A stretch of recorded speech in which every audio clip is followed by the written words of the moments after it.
nome é Ludmila, sou formada em Direito e atualmente atuo na Secretaria de Políticas Públicas para Mulheres e Direitos Humanos de Volta Redonda.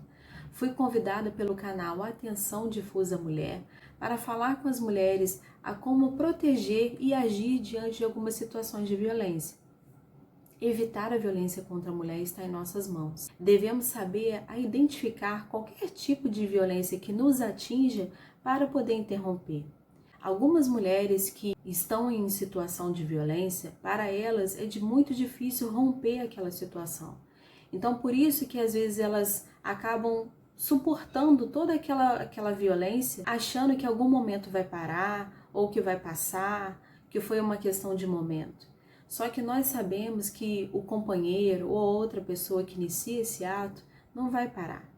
Então é necessário que a gente identifique alguns tipos de violência para a gente conseguir romper. Então eu vou dar alguns exemplos de tipos de violência que estão inseridos inclusive na Lei Maria da Penha, que é a violência física, que é aquela conduta que cause dano à saúde física da mulher. Então são algumas lesões, tapas, soco, empurrão, apertos de braço. Esses são os tipos de violência física, aquela que a gente consegue ver, que consegue identificar, com esses hematomas, algumas que deixam marcas mesmo na mulher. E temos também a violência psicológica, que causa um dano emocional, né? Que cause dano à autoestima da mulher. Então, alguns exemplos: humilhação, manipulação, constrangimento. Então, são exemplos de violência psicológica. Temos também a violência sexual. Trata-se de qualquer conduta que constranja a presenciar, né, a manter ou a participar de ato sexual forçado, sem o consentimento da mulher. Outro exemplo também de violência sexual é impedir o uso de métodos contraceptivos. Temos também a violência patrimonial. A violência patrimonial são condutas que configurem a retenção, subtração de seus pertences. Então, um exemplo, o seu companheiro ou a pessoa que está agindo, né, com essa violência, ele quebrar o seu celular, por exemplo, né? Ele reter o seu salário, quebrar os seus pertences pessoais, reter roupas, quebrar, rasgar roupas. Então, são exemplos de violência patrimonial. Tem também a violência moral, né, que é considerada qualquer conduta que configure calúnia, difamação, injúria. Então, um exemplo: o seu companheiro está numa roda de conversa com alguns amigos e aí está difamando você, está falando mal de você, te deixando constrangida, né? Então, isso configura uma violência moral. Então, ao perceber qualquer tipo de violência, devemos seguir, né, com alguns passos para a gente detectar e impedir, né? Então, a primeira coisa é identificar a violência. Então, como eu mencionei, temos alguns tipos de violência que estão inseridas em lei.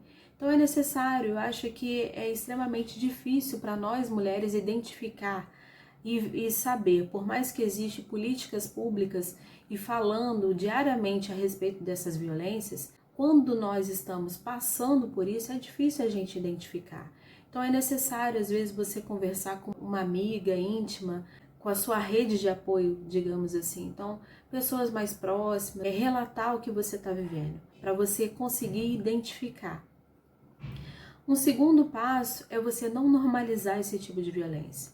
Ninguém, nenhuma de nós devemos normalizar, aceitar qualquer tipo de violência. Então, muitas vezes as mulheres acham: não, foi só um momento, foi só uma briga, ele tinha bebido no dia. Não normalize os atos de violência. Um outro passo: busque apoio. Busque apoio. Então, além de identificar e às vezes conversar com amiga, com familiar próximo, isso também é necessário, mas você buscar um apoio. Aqui em Volta Redonda, nós temos o Centro Especializado de Atendimento à Mulher. É um equipamento especial para essas demandas de violência contra a mulher. Então, você pode procurar esses equipamentos no seu município e conversar com um profissional. Aqui tem psicóloga, assistente social preparadas para acolher essas demandas. Mas no caso, no seu município não tem um equipamento especializado, você pode procurar, por exemplo, na assistência social do seu município, que você vai encontrar esse profissional que vai poder te orientar. Então isso é extremamente necessário, você buscar esse apoio. Um outro apoio é: seja a mulher, seja forte como uma mulher, né? Então é difícil, eu sei que para muitas mulheres, principalmente aquelas que têm filho, é muito difícil, né? Às vezes acaba ficando numa relação abusiva, acaba suportando todas aquelas violências por causa dos filhos, mas você precisa ser forte e precisa buscar essa ajuda. Uma outra ajuda muito importante nesse processo é a busca de um profissional, principalmente psicólogo, para você fortalecer. Porque mesmo que você esteja passando por uma violência moral, por qualquer outro tipo de violência, o seu psicológico vai estar muito abalado. Então, a ajuda desse profissional é extremamente importante nesse processo, para você se fortalecer e dar seguimento a todos os outros passos. E por último, denuncie. Por mais que muitas mulheres falam das leis, falam que é difícil, é burocrático, mas você precisa denunciar. Nós, nesse mês de março, é um mês muito importante para nós mulheres, porque o dia 8 de março é o Dia Internacional da Mulher, então reflete diante de todas essas conquistas que a gente vem adquirindo ao longo dos anos. E aí a gente vem acompanhando essas políticas públicas para mulheres, os avanços. Então, na Lei Maria da Penha, né, temos medidas protetivas de proteção, de afastamento do lar. Então, todos esses passos que eu mencionei, por último, o mais necessário é esse de você denunciar. Acredite, se fortaleça, busque essa rede de apoio, busque profissionais que você vai conseguir romper com a violência. Então, gente, essa é a minha dica que eu deixo aqui para vocês. Muito obrigada!